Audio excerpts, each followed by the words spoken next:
बघा 2-3 दिवसापासून भात लावणी चालू आहे, तुम्ही तर बघताच व्हिडिओमध्ये. तर त्यामुळे इकडे टमाट्याकडे काही यायला जमलंच नाही.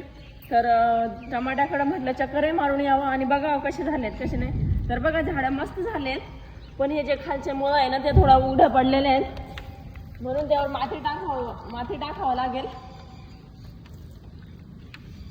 तर बघा माती काही दुसरी नाही, ही जवळचीच माती उचलून अशी झाडाच्या आजूबाजूने टाकायची, जेणेकरून हवा जरी आली ना तरी त्याला काही प्रॉब्लेम नाही आला पाहिजे. कारण हवेने झाडं पटकन हलल्या जातात आणि मूळ उघडा पडला जातात. तर बघा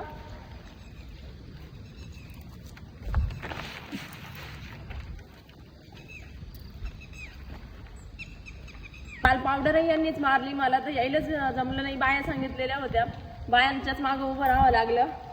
तुम्ही तर बघितलंच टमाटर लागवडीचा व्हिडिओ. तर त्या व्हिडिओमध्ये मुलांनी थोडी मदत केली होती, त्यांना सुट्टी होती, ते येतातच आमच्यासोबत.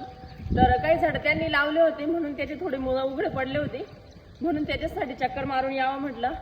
आणि कसे झालेत बघावं पण. तर तुम्ही बघा प्लॉट किती छान झालाय.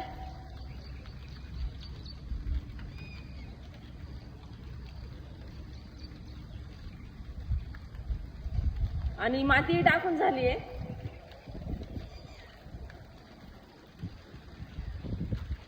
तर असेच व्हिडिओ बघत राहा, पुढच्या प्रोसेसचे व्हिडिओ टाकत राहील.